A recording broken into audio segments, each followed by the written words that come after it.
Mi esposo me ofreció un café con la sonrisa más cálida que le había visto en meses. Acepté agradecida, sin sospechar nada. Fue entonces cuando nuestra empleada, Lupita, tropezó conmigo y derramó un poco en el suelo. Mientras se agachaba para limpiar, me susurró muy bajito, solo para mí: «No se tome eso, por favor, confíe en mí». Se me heló la sangre. Entonces lo cambié secretamente con el de mi esposo. 5 minutos después, sucedió algo aterrador. Pero antes de continuar, asegúrate de estar suscrito al canal y escribe en los comentarios: ¿desde dónde estás viendo este video? Mi nombre es Gabriela Sandoval y a mis 42 años creía conocer a mi esposo mejor que nadie en el mundo. 12 años de matrimonio, una hija hermosa de 8 años llamada Sofía, una casa cómoda en una zona exclusiva de Polanco, en la Ciudad de México. Todo parecía perfecto, demasiado perfecto, como descubrí aquella mañana de sábado que cambiaría todo. Alejandro siempre fue atento, pero en los últimos meses estaba diferente. Más cariñoso, más presente, insistiendo en prepararme el café todas las mañanas. Yo lo encontraba romántico, una señal de que nuestro matrimonio estaba más fuerte que nunca. Qué equivocada estaba. Aquella mañana, Sofía estaba en casa de mi mamá, en Cuernavaca, pasando el fin de semana. Alejandro sugirió un desayuno especial, solo nosotros dos. Preparó todo con esmero: pan dulce fresco, fruta picada, jugos naturales. Y claro, mi café favorito, ese de grano de Veracruz bien cargado que tanto me gustaba. Lupita trabajaba con nosotros desde hacía apenas 6 meses. Era una mujer discreta, en sus 50, siempre eficiente y silenciosa. Alejandro la contrató después de que nuestra antigua empleada se jubiló. Para ser sincera, nunca le había prestado mucha atención. Ella hacía su trabajo y desaparecía, exactamente como Alejandro prefería que fueran los empleados.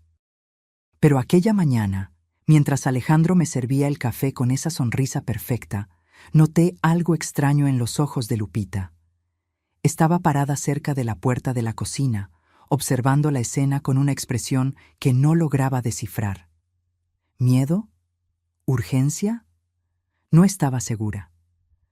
«Gracias, mi amor», le dije a Alejandro, tomando la taza de porcelana blanca.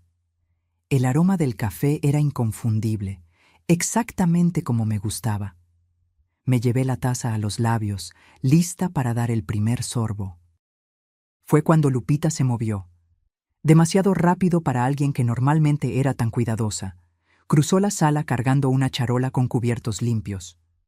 Chocó conmigo con fuerza suficiente para hacer volcar la taza, derramando todo el café caliente sobre mi bata y en el piso. ¡Ay, Dios mío!, grité, más por la sorpresa que por el dolor. «Lupita, ¿qué pasó?». Ella se arrodilló inmediatamente, con servilletas en la mano, limpiando frenéticamente el piso de mármol. Mas cuando me miró, sus ojos estaban llenos de una intensidad que me asustó. Se acercó, fingiendo secar mi bata, y susurró tan bajo que apenas logré escuchar: «No se tome ese café. Por favor, señora Gabriela, solo confíe en mí». Mi corazón se aceleró. El tono de urgencia en su voz no dejaba dudas de que no estaba bromeando. ¿Pero qué? ¿Por qué? Miré a Alejandro, que estaba de pie con una expresión de irritación en el rostro.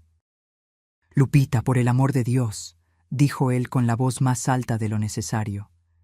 «Esa taza era de mi abuela. ¿Sabes cuánto valora Gabriela esas piezas?». «Perdóneme, señor Alejandro», respondió Lupita, manteniendo la cabeza baja. «Fue un accidente. Mi mente corría a 1000 por hora. La advertencia de Lupita resonaba en mi cabeza. No bebas ese café. Confía en mí». ¿Por qué diría eso? ¿Qué había en el café? ¿Y por qué Alejandro estaba tan irritado por una simple taza rota cuando normalmente era tan calmado? «Está todo bien», dije, tratando de mantener la voz firme a pesar del temblor que sentía por dentro. «Los accidentes pasan». Alejandro ya estaba sirviendo otra taza de la prensa francesa que tenía en la mesa. Sus movimientos eran cuidadosos, casi meticulosos. Algo que siempre admiré en él, su atención a los detalles.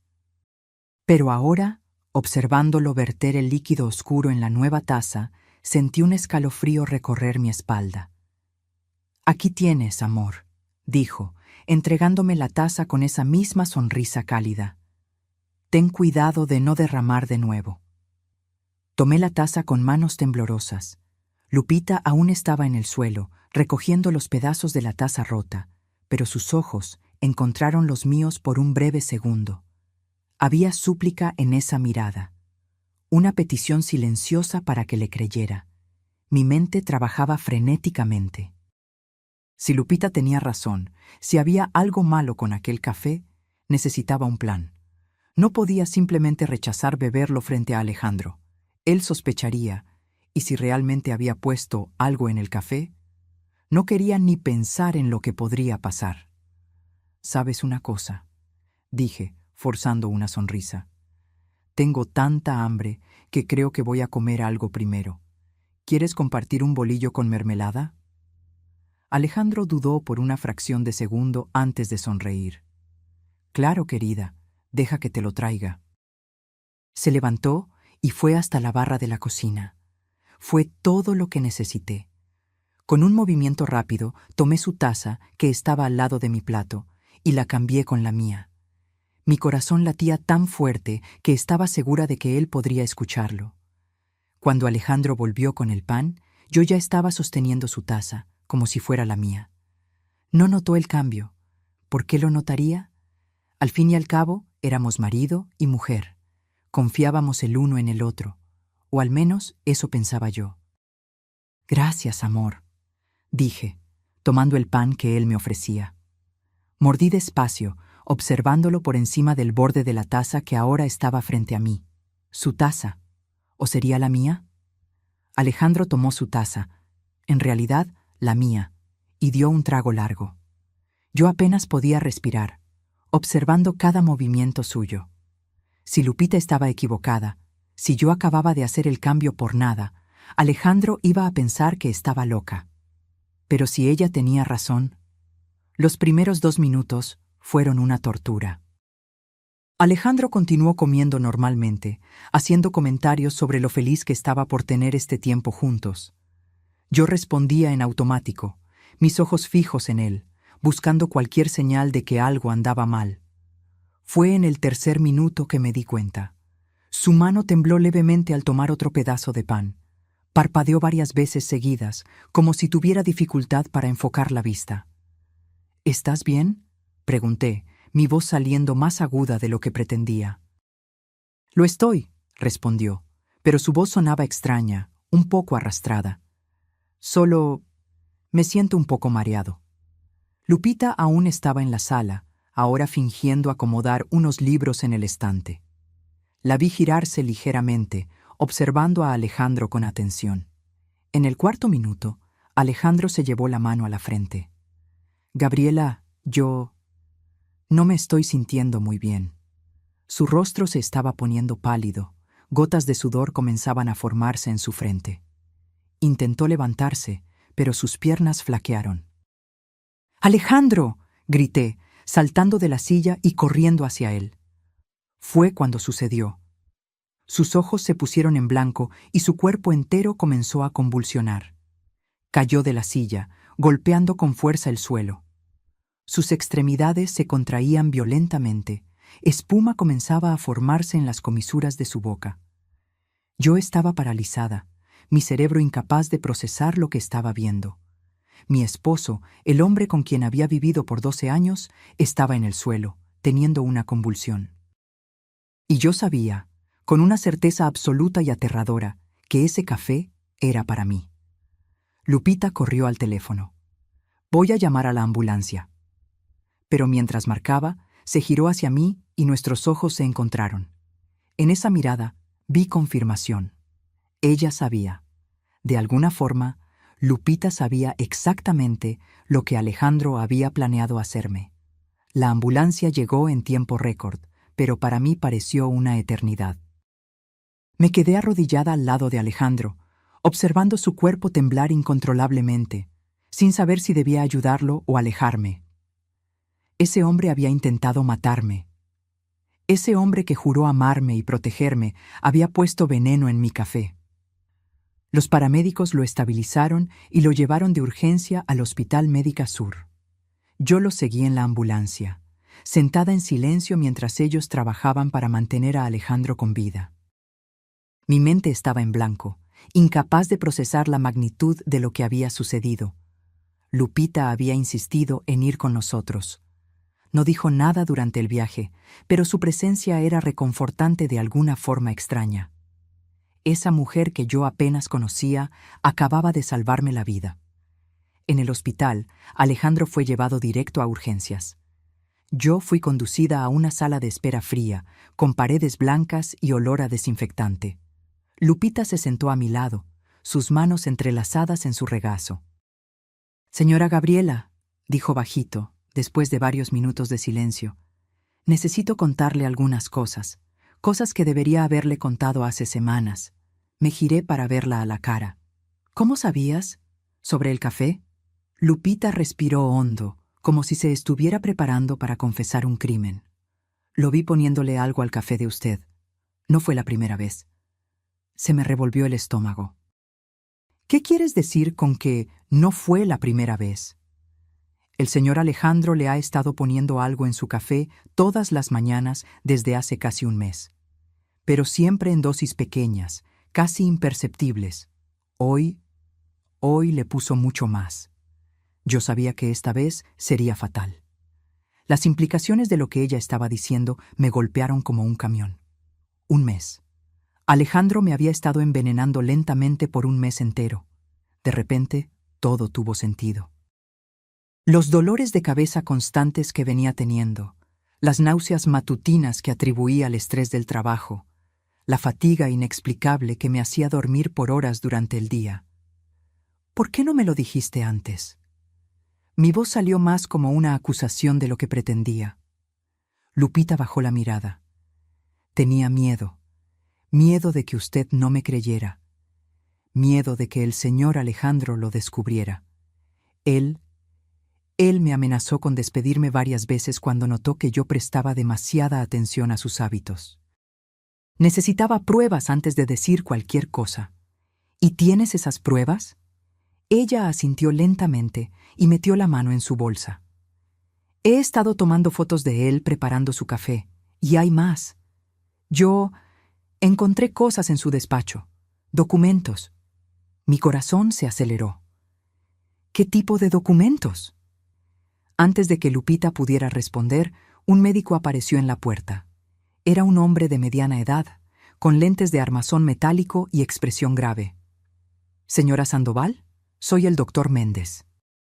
¿Puedo hablar con usted en privado?» Miré a Lupita, que se levantó inmediatamente. «Voy a esperar aquí afuera, señora Gabriela». Cuando nos quedamos solos, el doctor Méndez se sentó en la silla a mi lado. «Su esposo está estable, pero grave. Logramos controlar las convulsiones, pero los exámenes preliminares muestran niveles extremadamente altos de arsénico en su organismo». Arsénico. La palabra resonó en mi cabeza como una campana fúnebre. «¿Arsénico?», repetí, con voz débil. «Sí. Una dosis que habría sido fatal si no hubiéramos actuado rápidamente. Señora Sandoval, necesito preguntarle, ¿tiene alguna idea de cómo su esposo podría haber ingerido arsénico? Podría haber mentido, podría haber fingido ignorancia, darme tiempo para procesar todo esto». Pero las palabras salieron antes de que pudiera pensarlo mejor. Ese café era para mí. El doctor Méndez me miró con una expresión de shock y comprensión mezclados. «¿Qué quiere decir?» Le conté todo. Sobre cómo Alejandro había preparado el café especialmente para mí, sobre la advertencia de Lupita, sobre el cambio de las tazas. El médico escuchaba en silencio, haciendo anotaciones ocasionales. «Señora Sandoval», dijo cuando terminé, «esto es muy serio. Voy a tener que notificar al Ministerio Público. Si lo que usted está diciendo es verdad, su esposo intentó envenenarla. Lo sé. ¿Y usted se siente bien? ¿Algún síntoma inusual?» Pensé en las últimas semanas. Los dolores de cabeza, las náuseas, la fatiga. Me he sentido mal desde hace algunas semanas. Dolores de cabeza, mareos, cansancio extremo. El rostro del doctor Méndez se endureció aún más. Necesitamos hacerle algunos exámenes a usted también. Si él le ha estado poniendo arsénico en su café desde hace semanas, como su empleada sugiere, usted puede tener niveles peligrosos del veneno acumulado en su organismo. La realidad de lo que él estaba diciendo tardó algunos segundos en penetrar. Alejandro no solo estaba intentando matarme aquella mañana, él me venía matando de a poco, día tras día, taza tras taza, sonrisa tras sonrisa. Fui llevada para hacerme una batería de análisis de sangre. Mientras la enfermera recolectaba muestra tras muestra, intenté procesar todo. 12 años de matrimonio. Una hija que amábamos, una vida que parecía perfecta. ¿Todo eso era mentira? Pensé en Sofía, mi niña linda con sus rizos castaños y sonrisa amplia. Ella estaba en la casa de mi mamá, completamente ajena al hecho de que su papá estaba en una cama de hospital porque había intentado asesinar a su mamá. ¿Cómo le explicaría eso? Cuando volví a la sala de espera, Lupita aún estaba allí, ahora acompañada por 2 agentes de la fiscalía. Uno era un hombre alto en sus 50, con cabello canoso y una expresión cansada. La otra era una mujer más joven, tal vez unos 40 años, con ojos afilados que parecían no perderse nada. «Señora Sandoval». El detective se levantó cuando me vio. «Soy el detective Ramírez y esta es la detective Ortega. El hospital nos informó sobre la situación. ¿Podemos conversar?». Pasamos la siguiente hora en una sala privada, donde relaté todo nuevamente. Lupita mostró a los detectives las fotos que había tomado de Alejandro preparando mi café. Imágenes que mostraban claramente cómo ponía algo de un pequeño frasco en el líquido oscuro. «¿De cuándo son estas fotos?», preguntó la detective Ortega. «De las últimas 3 semanas», respondió Lupita. «Empecé a documentar todo cuando noté el patrón». «¿Y esos documentos que mencionó?», preguntó Ramírez. «¿Los que encontró en su despacho?». Lupita dudó, mirándome como si pidiera permiso. Asentí con la cabeza, incapaz de hablar. Ella sacó de su bolsa un sobre grueso. «Encontré esto escondido en el cajón con llave de su escritorio. Conseguí la llave cuando él se estaba bañando». La detective Ortega abrió el sobre y comenzó a examinar el contenido. Su expresión se fue volviendo cada vez más sombría a medida que leía. «Señora Sandoval», dijo finalmente, «su esposo contrató un seguro de vida a su nombre hace 6 meses, 10 millones de pesos, con él como único beneficiario. La sala giró a mi alrededor. 10 millones de pesos. Alejandro me había puesto un precio de 10 millones. «Hay más», continuó Ortega. «Hay documentos aquí mostrando que él transfirió grandes cantidades de la cuenta conjunta de ustedes a cuentas personales. Más de 1,5 millones de pesos en los últimos 4 meses. 1,5 millones. Dinero que yo ni sabía que faltaba. Dinero que él robó mientras planeaba matarme». «Hay también», añadió Ramírez, hojeando los documentos, «lo que parece ser un segundo testamento, aún sin firmar, donde le deja todo a una mujer llamada Valeria Castillo». «¿Conoce ese nombre?». «Valeria Castillo». El nombre me era vagamente familiar, pero no lograba ubicarlo. «Trabaja en la oficina del señor Alejandro», dijo Lupita bajito. «Ella viene a la casa a veces para dejar documentos. Siempre muy amigable. La traición en capas. No era solo el intento de asesinato. Era el dinero robado, el seguro de vida fraudulento, la otra mujer. ¿Cuántas mentiras caben en un matrimonio de 12 años? Vamos a necesitar una orden de cateo para buscar evidencia en su casa», dijo la detective Ortega. «Y vamos a interrogar a su esposo en cuanto esté en condiciones. Por ahora, hay un oficial posicionado en la puerta de su habitación. Él no va a ningún lado». Cuando los detectives finalmente salieron, me quedé a solas con Lupita en la sala de espera. El silencio entre nosotras era pesado, lleno de preguntas no formuladas y verdades difíciles de enfrentar. Lupita, dije finalmente. Gracias, me salvaste la vida. Ella sacudió la cabeza. Debería haber hablado antes, señora Gabriela. Cada vez que veía a usted tomar aquel café, cada vez que la veía poniéndose más débil y enferma y yo no hacía nada, tenías miedo, lo entiendo. Pero al final, hiciste lo que tenía que hacerse. Lupita me miró con lágrimas en los ojos. Hay una cosa más que necesito contarle. Sobre Sofía, mi corazón se detuvo. ¿Qué pasa con mi hija? Escuché al señor Alejandro al teléfono algunas veces, hablando con esa Valeria. Ellos planeaban llevarse a Sofía a vivir con ellos después de que el plan de ellos funcionara. La sala se tiñó de rojo. La idea de Alejandro y su amante criando a mi hija, usando mi dinero, viviendo en mi casa, mientras yo estaba muerta y enterrada. Ellos nunca van a tocar a mi hija, dije, mi voz saliendo como un gruñido. Nunca. Fue en ese momento que tomé una decisión. Alejandro había intentado destruirme, había planeado meticulosamente quitarme del camino para poder tener mi dinero y a mi hija.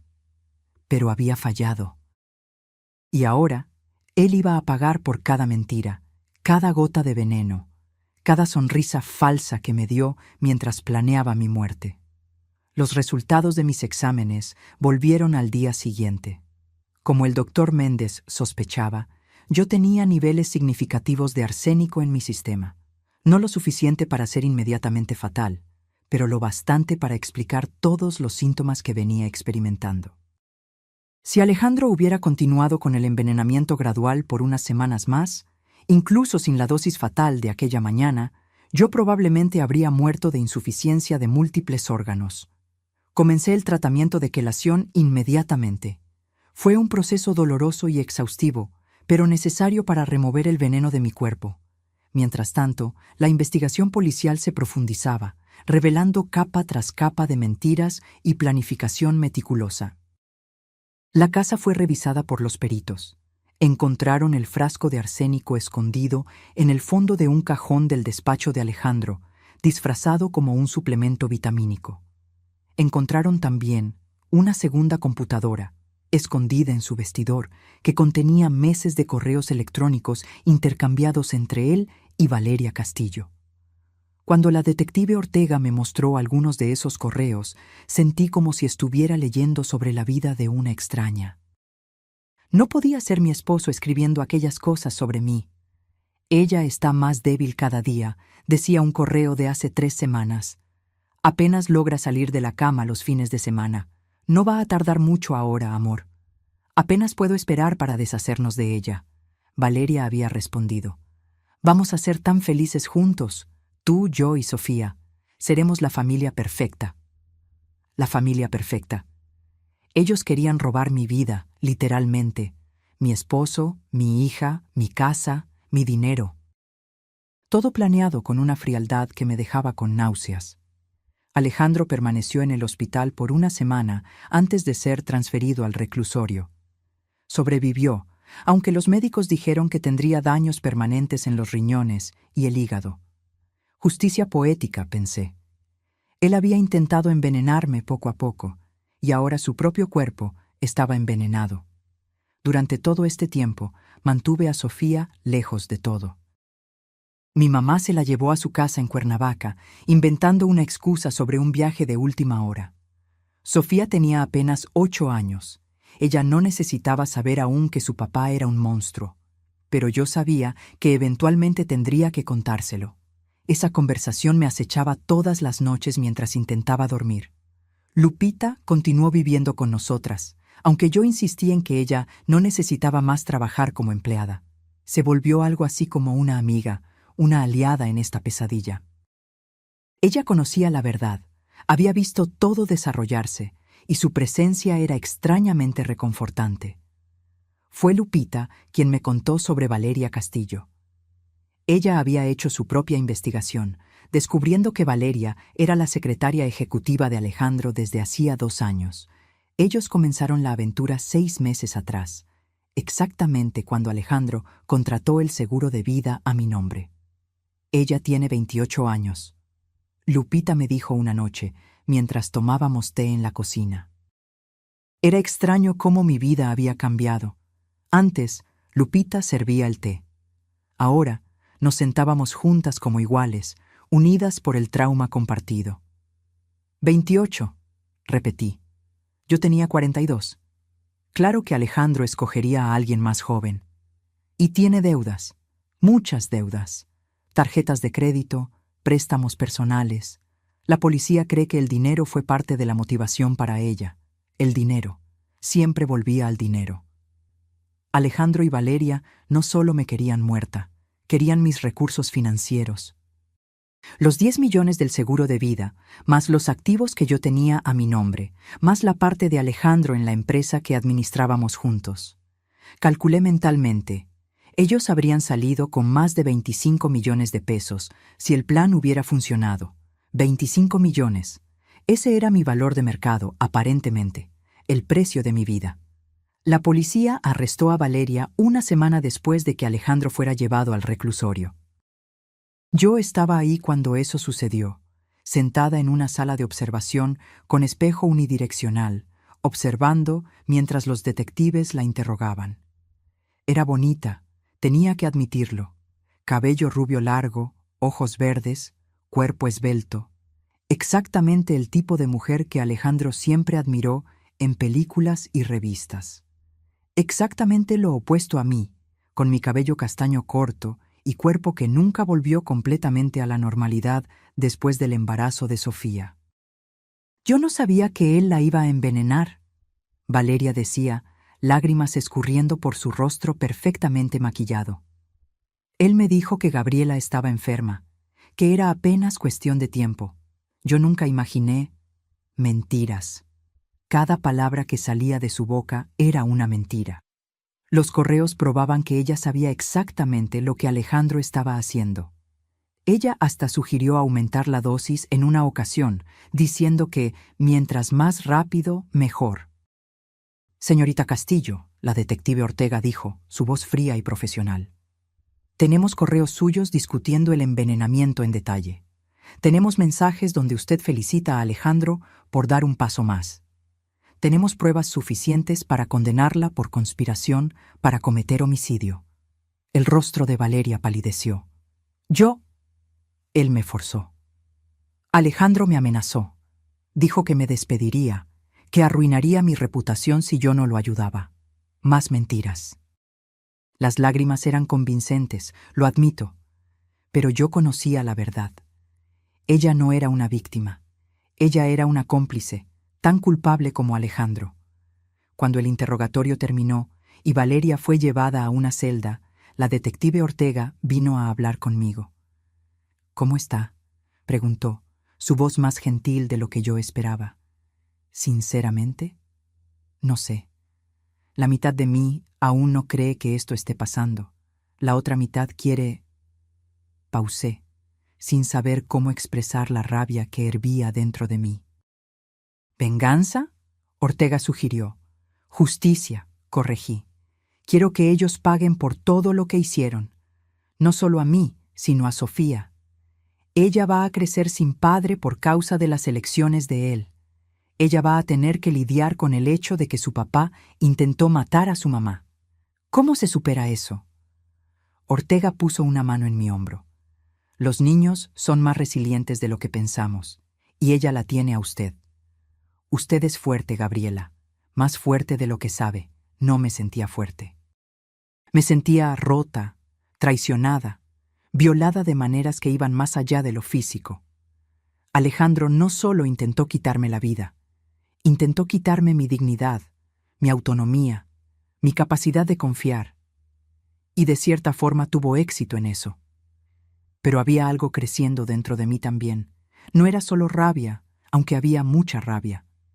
Era determinación. Alejandro y Valeria me habían subestimado. Ellos creyeron que yo sería una víctima fácil, una esposa tonta que nunca sospecharía nada. Estaban equivocados. En los días siguientes, comencé a reconstruir mi vida. Primero, cambié todas las contraseñas de todas las cuentas. Contraté a un abogado especializado en derecho familiar para iniciar el proceso de divorcio. Contraté a un contador forense para rastrear exactamente cuánto dinero Alejandro había robado de nuestras cuentas conjuntas. El número final fue impactante: 2 millones de pesos. Él había creado cuentas bancarias falsas, transferido dinero en pequeñas cantidades para no levantar sospechas, usado tarjetas de crédito a mi nombre para comprar regalos para Valeria. Joyas, ropa, hasta un viaje a Cancún que hicieron hace 2 meses, mientras yo estaba en casa enferma, envenenada, en realidad. Mi abogado me aseguró que lograríamos recuperar todo en el proceso de divorcio. Pero no era sobre el dinero, era sobre el principio. Alejandro me había robado de todas las maneras posibles, y yo iba a asegurar que él pagara por cada centavo. La preparación para el juicio consumió mis días. La fiscalía construía un caso sólido contra Alejandro y Valeria: intento de homicidio, fraude, robo. Lupita sería una testigo crucial, así como los correos, las fotos, los registros bancarios. Pero la prueba más incriminatoria era el propio Alejandro.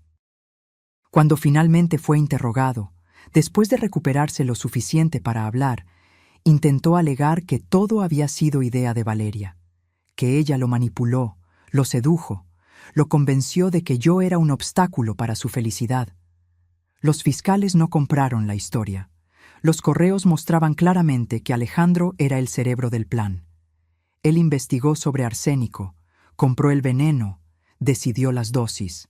Valeria era cómplice, sí, pero Alejandro era el arquitecto de mi asesinato. 3 meses después de aquella mañana de sábado que cambió todo, finalmente traje a Sofía a casa. Ella había pasado todo este tiempo con mi mamá, protegida de la tormenta que devastó nuestra familia. Pero llegó el momento de decirle la verdad. Me senté con Sofía en su cuarto, rodeada por los osos de peluche y pósters de sus princesas favoritas. Ella tenía apenas 8 años, pero sus ojos castaños me miraban con una madurez que me partía el corazón. «Mamá, ¿dónde está papá?», preguntó, directo al punto, como siempre. La abuela dijo que él estaba viajando por trabajo, pero ya pasó mucho tiempo. Respiré hondo. No había manera fácil de hacer esto. «Sofía, mi amor, necesito conversar contigo sobre algo muy serio. Tu papá, él hizo algunas cosas muy malas, cosas que lastimaron a mamá».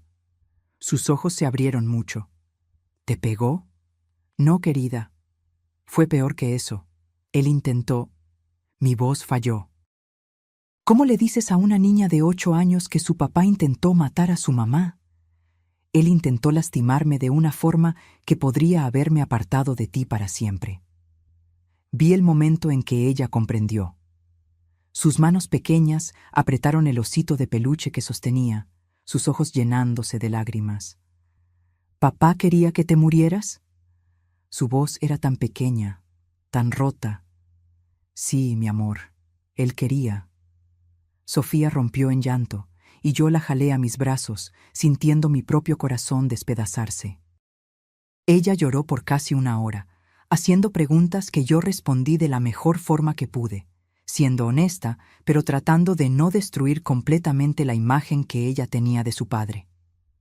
¿Pero él me amaba?, preguntó finalmente, secándose las lágrimas con el dorso de la mano. ¿O eso también fue mentira? Era la pregunta más difícil de todas, porque yo honestamente no sabía la respuesta. Alejandro había sido un padre amoroso en los primeros años de vida de Sofía. La llevaba al parque, le leía cuentos antes de dormir, celebraba cada logro. ¿Pero eso era real o todo era parte de una fachada cuidadosamente construida? «Yo creo que él te amaba de la manera en que él era capaz de amar», dije finalmente. «Pero las personas a veces toman malas decisiones, muy, muy malas, y a veces esas decisiones cambian quiénes son». No era una respuesta completa, pero era la mejor que tenía. En los días siguientes observé a Sofía procesar todo eso. Tenía pesadillas, despertaba llorando a mitad de la noche, se aferraba a mí con una intensidad que nunca había demostrado antes. contraté a una psicóloga infantil especializada en trauma, y Sofía comenzó sesiones semanales. Lupita continuó siendo una presencia constante en nuestras vidas. Se volvió más que una empleada o incluso una amiga. Ella era familia ahora, la tía elegida de Sofía, la persona que salvó la vida de mamá. Sofía la adoraba, y Lupita retribuía ese afecto con una ternura que me hacía recordar que aún había bondad en el mundo. El juicio estaba marcado para dentro de 2 meses. Mi abogado me preparó para testificar, haciéndome revivir cada detalle de aquella mañana repetidas veces hasta que yo pudiera contar la historia sin desmoronarme. Fue torturante, pero necesario. Durante ese tiempo, también descubrí más sobre la historia de Alejandro y Valeria. La investigación reveló que ellos habían rentado un departamento juntos 6 meses antes, usando el dinero que Alejandro me robó. Vivían una vida paralela completa, con fotos en redes sociales, en perfiles privados, cenas románticas, hasta vacaciones juntos mientras yo estaba en casa, sintiéndome cada vez más enferma. Lo que más me dolió fue descubrir que Valeria había creado un perfil falso en redes sociales, fingiendo ser mamá de Sofía. Había fotos de mi hija, fotos que Alejandro tomó, con leyendas como «Mi princesita» y «Amo ser tu mamá». Ella estaba ensayando el papel de mi sustituta mientras yo aún estaba viva. Cuando le mostré esto a la detective Ortega, ella sacudió la cabeza con asco. «Esto muestra premeditación clara», dijo ella. «No estaban solo planeando matarla, estaban planeando asumir su vida entera. La traición en capas nunca terminaba». Cada día traía una nueva revelación, una nueva faceta de la conspiración de Alejandro y Valeria. Descubrí que ellos habían hasta escogido un colegio nuevo para Sofía, una escuela privada cara donde Valeria podría mostrar a mi hija como suya. También descubrí a través del contador forense que Alejandro estaba desviando dinero de nuestra empresa desde hacía más de 1 año, mucho antes de que la aventura con Valeria comenzara. Creó proveedores falsos, infló gastos, transfirió fondos a cuentas en el extranjero. El total robado de la empresa sobrepasaba los 5 millones de pesos.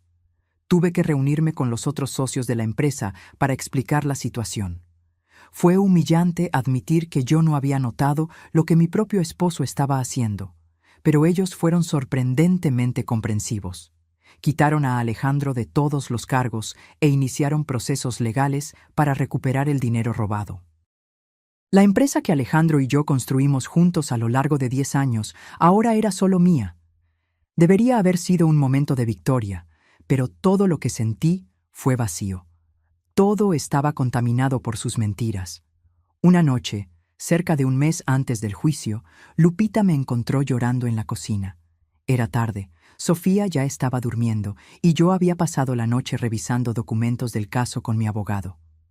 «Señora Gabriela», dijo suavemente, sentándose a mi lado. Ella había dejado de llamarme formalmente hacía semanas, pero los viejos hábitos persisten. «¿Puedo decirle algo?». Me sequé las lágrimas. «Claro. Usted es la mujer más fuerte que he conocido, no solo por sobrevivir a esto, sino por cómo está lidiando con todo. Cuidando de Sofía, reconstruyendo su vida, permaneciendo firme cuando muchas mujeres se habrían desmoronado. No me siento fuerte», admití. «Me siento rota, como si él se hubiera llevado una parte de mí que nunca voy a recuperar». «Se la llevó», coincidió Lupita. «Pero no la parte que usted piensa. Se llevó la ingenuidad, la capacidad de confiar ciegamente. Pero eso no es necesariamente malo, señora Gabriela. Esas eran las partes que permitieron que él la lastimara. Sin ellas, usted es más fuerte, está más protegida». Pensé sobre eso. Lupita tenía razón, de cierta forma. Yo nunca más sería la mujer que aceptaría el café del marido sin cuestionar. Nunca más asumiría que amor significaba confianza ciega. Alejandro se había llevado mi inocencia, pero tal vez eso no fuera totalmente una pérdida. «¿Cómo lograste darte cuenta?», le pregunté a Lupita. «¿Qué te hizo sospechar de él?». Lupita pensó por un momento. «Pequeñas cosas, al principio. La forma en que él la miraba cuando pensaba que nadie estaba viendo. No era amor, era algo más frío, calculador. Y entonces empecé a notar los patrones. Cada vez que usted bebía el café de él, se enfermaba. Cada vez que viajaba y no bebía el café, mejoraba. No era difícil atar cabos. ¿Por qué no te fuiste?, pregunté. Podrías haber simplemente renunciado, salido de esta situación. Lo pensé, admitió, muchas veces. Pero cada vez que la miraba a usted, a Sofía, sabía que no podía dejarlas. Alguien necesitaba protegerlas, y yo era la única que sabía la verdad. Arriesgaste tu vida, dije. Si Alejandro hubiera descubierto que sabías, ¿quién sabe lo que habría hecho? Lupita se encogió de hombros. Algunas cosas valen el riesgo. Además, usted fue gentil conmigo cuando yo más lo necesitaba. Cuando mi hija estuvo enferma hace 2 años y necesité faltar al trabajo por semanas, usted pagó mi salario íntegro y hasta ayudó con las cuentas médicas. Usted me trató como ser humano, no como empleada. Le debía eso. Yo había olvidado aquel episodio. La hija de Lupita tuvo una neumonía grave y necesitó hospitalización. Fue natural para mí ayudar. Ella trabajaba para nosotros, era nuestra responsabilidad. Pero para Lupita, aquel gesto había significado mucho más. Había creado una lealtad que la hizo arriesgar todo para salvarme. Aún así, dije, te debo mi vida. Nunca voy a olvidar eso. Nos quedamos sentadas en un silencio cómodo por algunos minutos. 2 mujeres ligadas por circunstancias extraordinarias, formando un vínculo que trascendía la relación laboral. ¿Qué va a hacer después del juicio?, preguntó Lupita finalmente. Era una pregunta que yo había evitado pensar. Honestamente, no sé. Reconstruir, supongo. Enfocarme en Sofía. Asegurar que la empresa prospere. Pero más allá de eso, sacudí la cabeza. No logro ver el futuro ahora. Todo es muy incierto. El futuro siempre es incierto, dijo Lupita con sabiduría. Pero al menos ahora usted sabe que puede sobrevivir a lo inesperado. Puede sobrevivir a lo peor que la vida tiene para ofrecer. Ella tenía razón. Yo había sobrevivido a un intento de asesinato por mi propio esposo. Había descubierto traición en todos los frentes. Había sido envenenada, robada, engañada.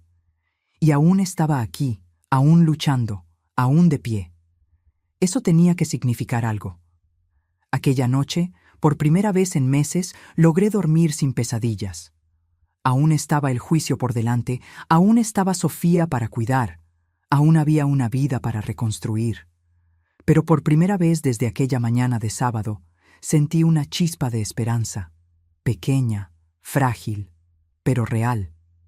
El juicio comenzó en una mañana fría de julio. El juzgado estaba lleno. Periodistas, curiosos, algunos colegas de la empresa que vinieron a demostrar apoyo. Vi rostros familiares en la multitud, personas que conocía hacía años, todas mirándome con una mezcla de lástima y curiosidad morbosa. Alejandro fue traído esposado, vistiendo un traje que ya no le quedaba bien. Había adelgazado en la prisión, su rostro estaba más delgado, ojeras profundas bajo los ojos.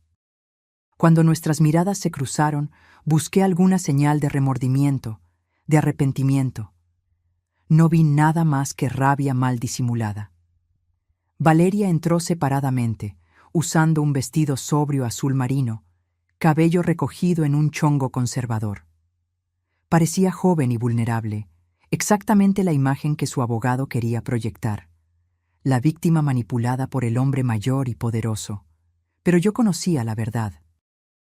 El fiscal, el licenciado Fernando Costa, era un hombre en sus 50, con reputación de nunca perder un caso de intento de homicidio. Abrió con una declaración devastadora, describiendo el plan de Alejandro y Valeria en detalles meticulosos. «Damas y caballeros del jurado», comenzó, su voz llenando la sala. «Van a escuchar sobre un plan frío y calculado para asesinar a una esposa, una madre, una mujer inocente, por el motivo más antiguo del mundo: avaricia. Alejandro Sandoval y Valeria Castillo no solo planearon quitarle la vida a Gabriela Sandoval, planearon robar su identidad, su hija, su dinero, y casi lo lograron. Presentó las pruebas metódicamente, las fotos de Lupita mostrando a Alejandro poniendo el arsénico en el café. Los correos entre Alejandro y Valeria discutiendo mi muerte como si fuera un negocio por cerrar. Los registros bancarios mostrando las transferencias fraudulentas. El seguro de vida contratado sin mi conocimiento. Pero la prueba más impactante fue la propia Lupita. Cuando ella subió al estrado de los testigos, hubo un silencio completo en el juzgado. Contó su historia con una dignidad silenciosa que conmovió hasta a los periodistas más cínicos. Yo veía a la señora Gabriela poniéndose más débil cada día, testificó Lupita, su voz firme a pesar de las lágrimas que escurrían por su rostro. Ella tenía dolores de cabeza terribles, náuseas constantes, una fatiga que la dejaba en cama por horas. Y yo sabía qué estaba causando eso. Yo veía al señor Alejandro poner el veneno en el café de ella todas las mañanas. ¿Por qué no le dijo nada a la señora Sandoval inmediatamente?, preguntó el fiscal. Lupita me miró directamente. Porque tenía miedo. Miedo de que ella no me creyera, miedo de que el señor Alejandro descubriera y hiciera algo peor. Pero más que eso, yo necesitaba pruebas. Palabra contra palabra no sería suficiente. Entonces empecé a documentar todo. El abogado defensor de Alejandro, un hombre llamado licenciado Marcelo Ribeiro, intentó desacreditar a Lupita durante el contrainterrogatorio. «Señora Martínez», dijo él, su voz llena de desdén mal disimulado, «¿no es verdad que usted fue contratada apenas 6 meses antes del incidente? ¿Cómo una empleada relativamente nueva tendría tanto acceso a los supuestos planes de mi cliente?» Lupita mantuvo la compostura. «Las empleadas vemos todo, licenciado. La gente se olvida de que estamos ahí. Tienen conversaciones privadas, dejan documentos esparcidos, asumen que no prestamos atención.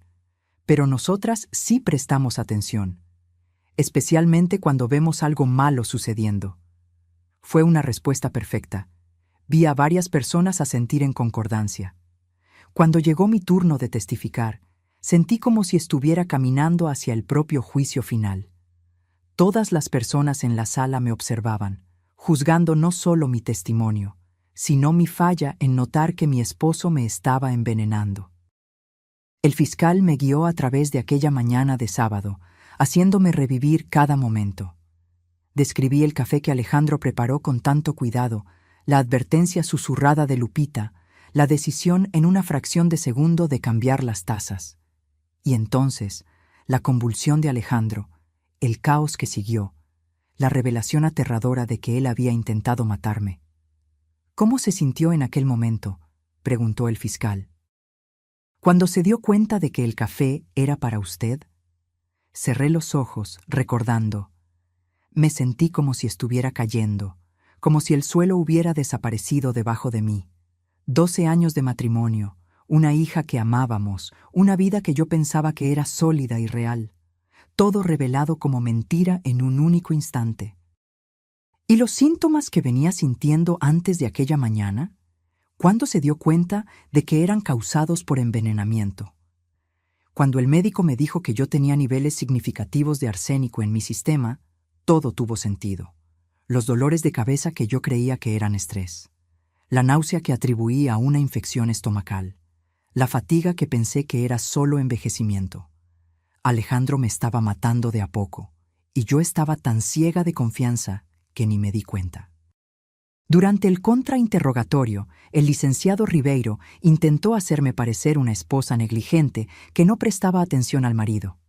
«Señora Sandoval», dijo él, su voz condescendiente, «¿no es extraño que usted no haya notado que su esposo supuestamente estaba teniendo una aventura?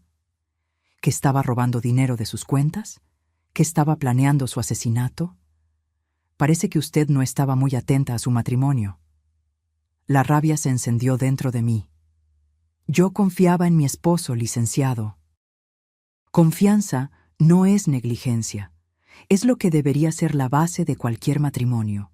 Si eso me hace culpable de algo, entonces soy culpable de amar demasiado y confiar ciegamente. Pero no soy culpable de ser envenenada. No soy culpable de ser traicionada. Y ciertamente no soy culpable de no notar que la persona que prometió amarme y protegerme estaba planeando matarme. Hubo un murmullo de aprobación en el juzgado. Incluso la juez pareció impresionada. Valeria testificó al día siguiente. Su abogada, una mujer llamada licenciada Paula Santos, construyó toda su defensa en torno a la idea de que Valeria era una víctima de Alejandro tanto como yo lo era. Mi cliente, declaró la licenciada Santos, es una joven que fue seducida y manipulada por un hombre mucho mayor y experimentado. Alejandro Sandoval la convenció de que su esposa estaba gravemente enferma, que era apenas cuestión de tiempo antes de que ella falleciera. Valeria nunca supo sobre el envenenamiento hasta que fue demasiado tarde. Pero el fiscal destruyó esa narrativa fácilmente durante el contrainterrogatorio. «Señorita Castillo», dijo el licenciado Costa, sosteniendo una pila de correos impresos. «Me gustaría que leyera este correo que usted envió al señor Sandoval hace 2 meses. En voz alta, por favor». Valeria tomó el papel con manos temblorosas. «Amor, creo que deberías aumentar la dosis. Ella está tardando mucho en morir y estoy cansada de esperar. Mientras más rápido terminemos esto, más rápido podremos comenzar nuestra vida juntos». El juzgado quedó en completo silencio. «¿Eso?», continuó Costa. «¿Suena como las palabras de alguien que no sabía sobre el envenenamiento? ¿O suena como las palabras de una cómplice activa y entusiasta en un intento de asesinato?» El rostro de Valeria estaba rojo. Alejandro me convenció de que era lo mejor para ella. ¿Que ella estaba sufriendo? ¿Sufriendo?, Costa la interrumpió.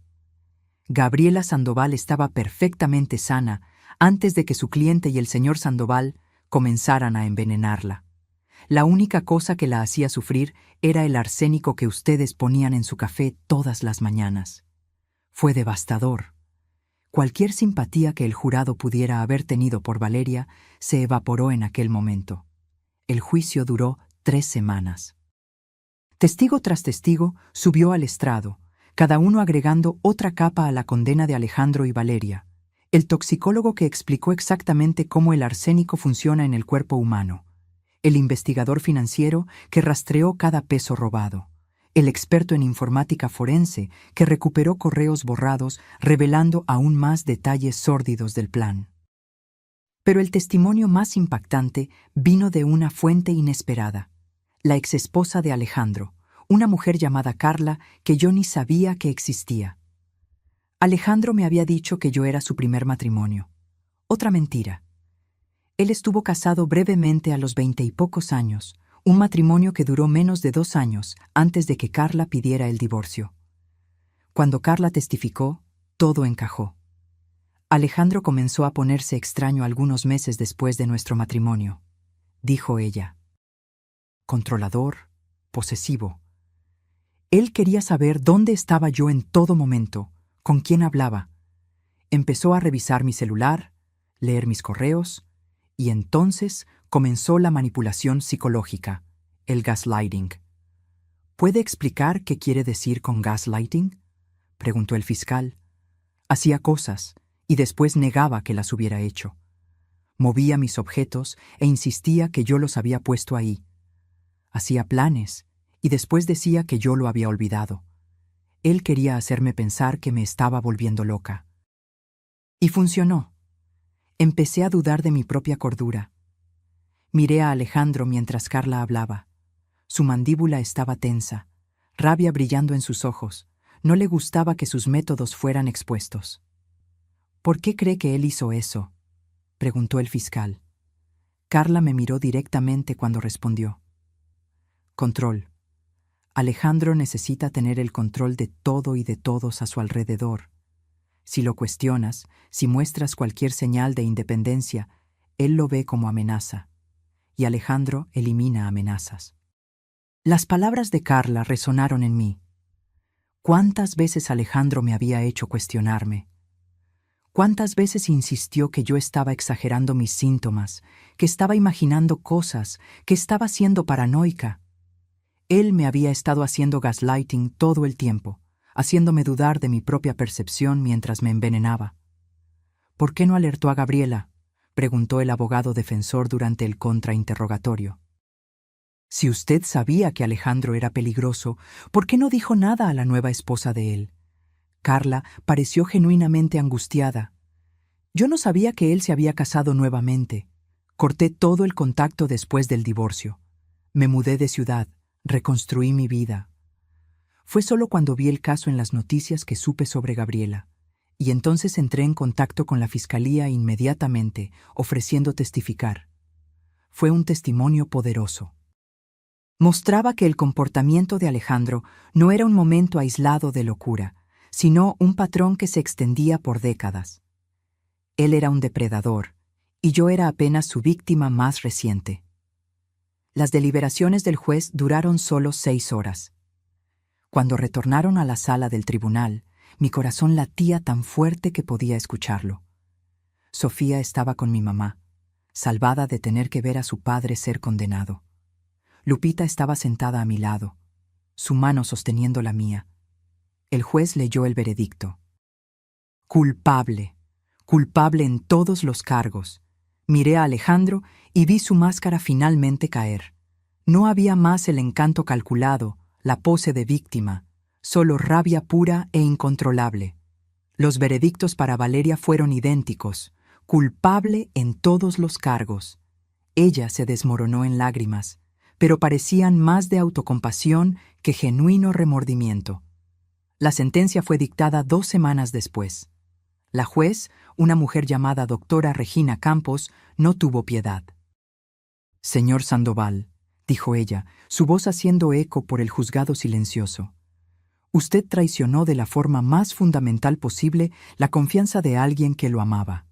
Planeó meticulosamente el asesinato de su esposa, la madre de su hija, por avaricia pura, y lo hizo de una manera particularmente cruel, envenenándola lentamente a lo largo de semanas, causando sufrimiento prolongado. Por esos crímenes, lo condeno a 30 años de prisión, sin posibilidad de libertad condicional por los primeros 15 años. 30 años. Alejandro tendría más de 70 cuando saliera, si es que salía. Valeria recibió 25 años, con posibilidad de libertad condicional después de 12. Más joven, menos culpable a los ojos de la ley, pero igualmente destruida. Cuando todo acabó, cuando Alejandro y Valeria fueron llevados esposados, sentí nada. Esperaba sentir victoria, alivio, tal vez hasta alegría. Pero todo lo que sentí fue un vacío profundo. Se había hecho justicia, pero no traía de vuelta los 12 años que perdí en un matrimonio basado en mentiras. No borraba el hecho de que mi hija crecería sin padre. No curaba la herida de traición que aún sangraba dentro de mí. Lupita me acompañó hasta el coche. «¿Cómo está?», preguntó. «Vacía», admití. Creí que me sentiría mejor cuando todo acabara, pero no me siento así. «La justicia no cura heridas», dijo Lupita con sabiduría. «Apenas garantiza que los responsables paguen. La cura, esa viene con el tiempo». Ella tenía razón. En los meses siguientes comencé lentamente a reconstruir mi vida. Primero, me concentré en Sofía. Sus sesiones de terapia estaban ayudando, pero ella aún tenía momentos difíciles. Noches en que despertaba llorando, días en que se aferraba a mí con miedo de que yo también me fuera. «Mamá», me preguntó una noche, algunos meses después del juicio, «¿tú todavía amas a papá?». Era una pregunta difícil. ¿Cómo explicar a una niña que amor y odio pueden coexistir? ¿Que puedes extrañar a alguien y al mismo tiempo sentir repulsión por él? «Yo amaba al hombre que pensé que tu papá era», respondí cuidadosamente. «El papá que jugaba contigo, que leía cuentos antes de dormir, que nos hacía reír. Pero ese hombre... No sé si él realmente existió o si fue apenas una máscara que el verdadero Alejandro usaba». Sofía pensó sobre eso. ¿Puedo amar todavía su recuerdo? ¿Al papá que yo recuerdo? Claro que puedes, mi amor.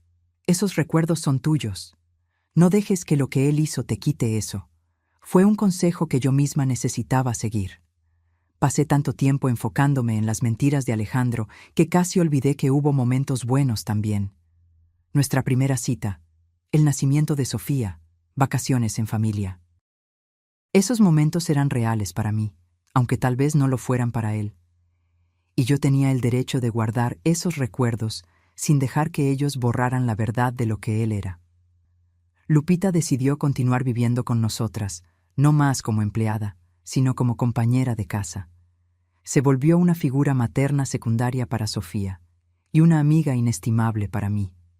Juntas, creamos una nueva dinámica familiar, basada no en sangre u obligación, sino en elección y respeto mutuo. La empresa prosperó bajo mi gestión sola. Sin Alejandro para desviar fondos o sabotear decisiones, logré implementar cambios que siempre quise hacer. Contraté más mujeres para posiciones de liderazgo, implementé políticas de trabajo flexible para padres, aumenté inversiones en tecnología sustentable. 3 años después del juicio, la empresa había crecido 40%. Yo no estaba más solo reconstruyendo, estaba construyendo algo nuevo y mejor. También comencé a hablar públicamente sobre mi experiencia. Primero tímidamente, en grupos de apoyo para víctimas de violencia doméstica. Después en pláticas más grandes, en conferencias sobre abuso psicológico y gaslighting. Cada vez que contaba mi historia, veía el reconocimiento en los ojos de otras mujeres. Ellas también habían sido envenenadas, si no físicamente, entonces emocionalmente. Habían sido manipuladas, hechas dudar de sí mismas.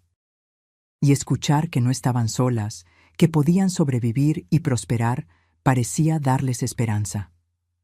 ¿Sabe qué le salvó la vida? Una mujer me preguntó después de una plática. Además de Lupita, quiero decir. Pensé sobre eso. Creo que fue la disposición de creer en lo imposible. Cuando Lupita me avisó, cada fibra de mi ser quería no creer. Quería insistir que ella estaba equivocada, que Alejandro me amaba, que había una explicación razonable. Pero escogí creerle a ella incluso cuando no tenía sentido. Y esa elección me salvó la vida. Fue una lección que intenté transmitir a todas las mujeres que conocí. Confía en tus instintos. Si algo parece mal, probablemente lo está. No dejes que nadie te convenza de que tus percepciones están equivocadas, que estás siendo paranoica, que estás exagerando. Con el pasar de los años, la rabia que yo sentía comenzó a transformarse en algo más productivo.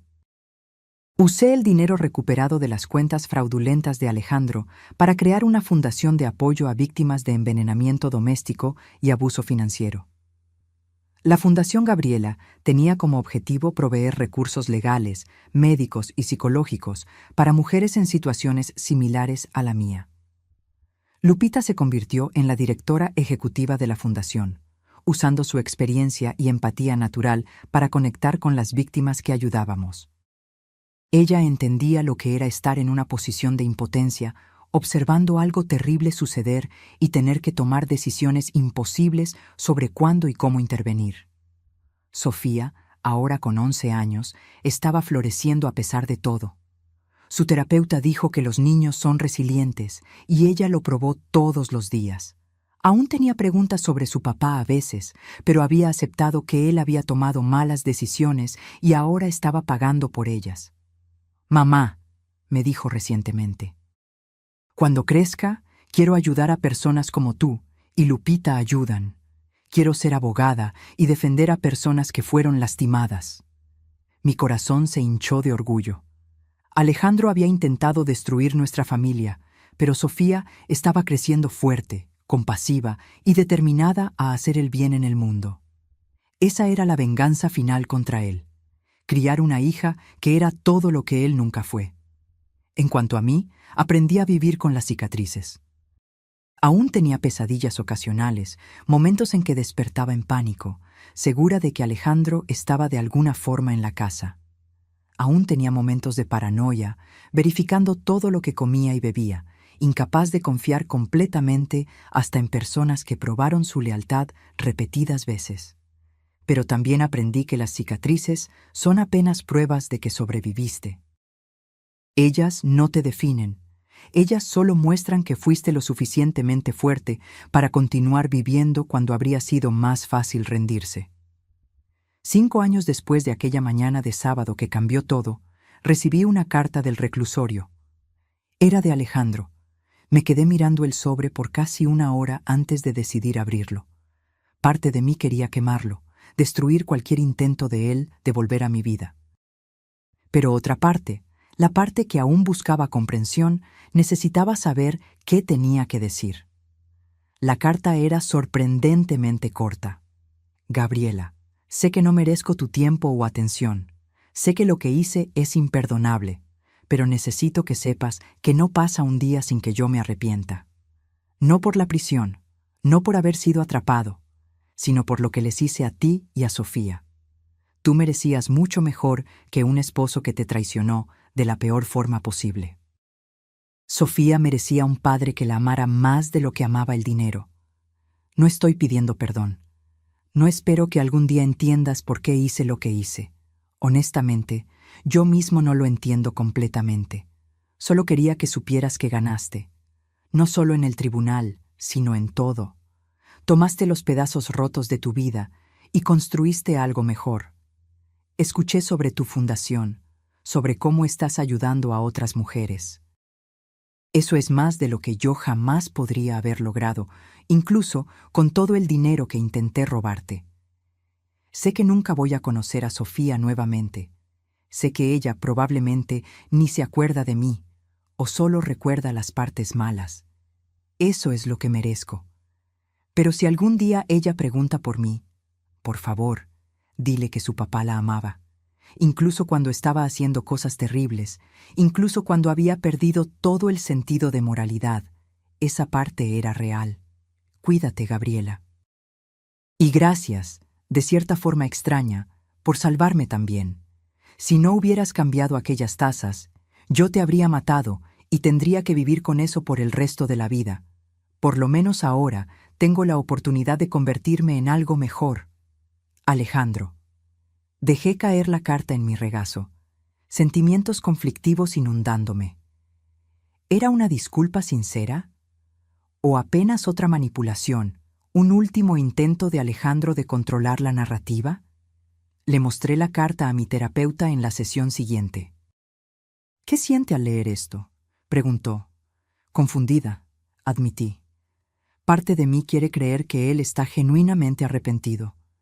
Pero recuerdo cuántas veces mintió antes, cuán convincente podía ser. ¿Cómo puedo confiar en cualquier cosa que él dice? No necesita hacerlo, respondió. El arrepentimiento de Alejandro, genuino o no, no tiene que significar nada para usted. No cambia lo que él hizo. No cura sus heridas.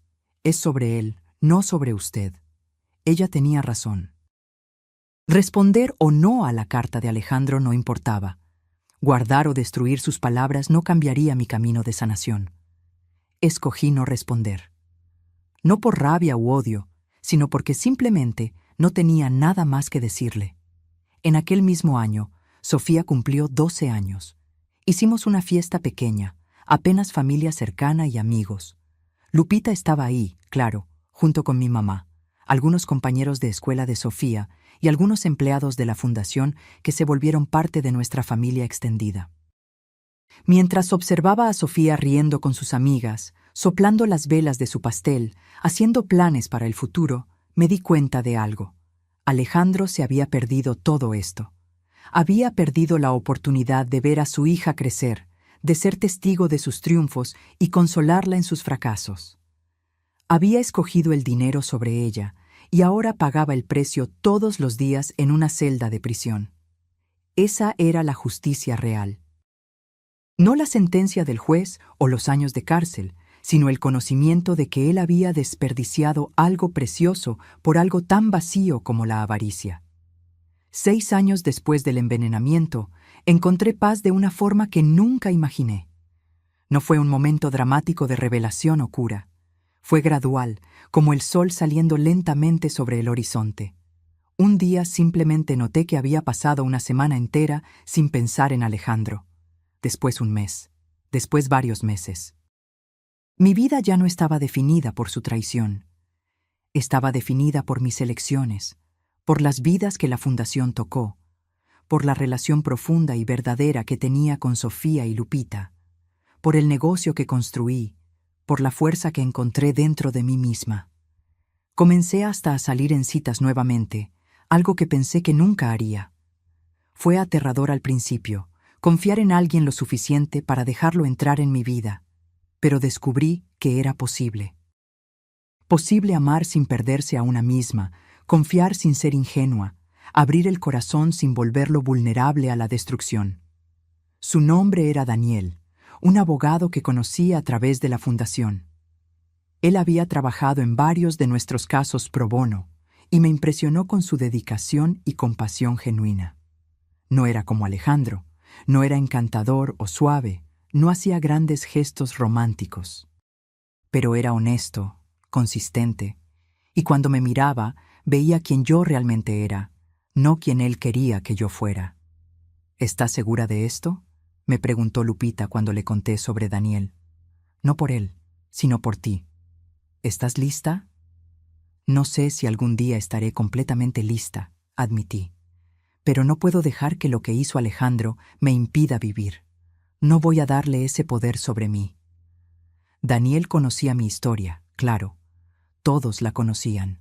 Había sido ampliamente cubierta por los medios. Pero él nunca me trató como víctima. Me trataba como sobreviviente, como guerrera, como mujer completa con su propia fuerza. Nuestra relación se desarrolló lentamente, cuidadosamente. No había prisa, no había presión. Apenas dos humanos dañados aprendiendo a confiar nuevamente. Él también tenía sus propias cicatrices de un matrimonio anterior que terminó mal. A Sofía le cayó bien inmediatamente, lo que fue sorprendente dado lo protectora que se había vuelto conmigo. Pero Daniel tenía un don con los niños, tratándolos como personas reales con opiniones valiosas. Le preguntaba a Sofía sobre sus intereses, escuchaba genuinamente sus respuestas, nunca intentó ser un sustituto del padre que ella perdió. «Mamá», me dijo Sofía una noche, después de que Daniel se hubiera ido a casa tras la cena. «Te ves feliz cuando estás con él». «Soy feliz», respondí, dándome cuenta de que era verdad. «Él me hace feliz». «¿Papá te hacía feliz antes?», era una pregunta cargada. «Sí», respondí honestamente. «O al menos yo pensaba que era feliz. Pero ahora me doy cuenta de que mucha de la felicidad que sentía estaba basada en mentiras. La felicidad que siento con Daniel es diferente, es más sólida, más real». Sofía asintió pensativamente. «Es bueno, te mereces ser feliz de verdad». 2 años después de conocer a Daniel, él me pidió matrimonio. Fue simple, sin drama, exactamente de la forma que yo quería. Solo nosotros dos, en una caminata por el parque donde tuvimos nuestra primera cita. «Gabriela», dijo él, parando cerca de un lago tranquilo. «Sé que tienes motivos para ser cautelosa con el matrimonio. Sé que tu último esposo traicionó tu confianza de la peor forma posible.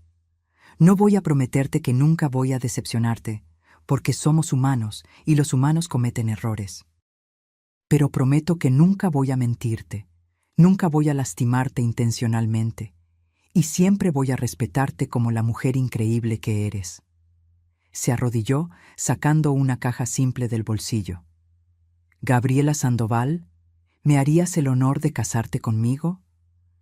Lo miré, al hombre que había probado a lo largo de 2 años que sus palabras significaban algo, que sus acciones correspondían a sus promesas, y me di cuenta de que estaba lista para intentar nuevamente. «Sí», dije, lágrimas escurriendo por mi rostro. «Sí, me voy a casar contigo». Nos casamos 1 año después, en una ceremonia pequeña e íntima. Sofía fue mi dama de honor, Lupita fue madrina. Mi mamá lloró lágrimas de alegría, feliz de verme encontrar amor nuevamente después de todo lo que había pasado. Alejandro aún estaba en el reclusorio, cumpliendo su sentencia. Escuché a través de la fundación que se volvió un prisionero modelo, trabajando en la biblioteca del penal, aconsejando a otros presos sobre decisiones financieras. Aparentemente encontró algún tipo de redención, o al menos estaba haciendo un buen trabajo fingiendo. No me importaba.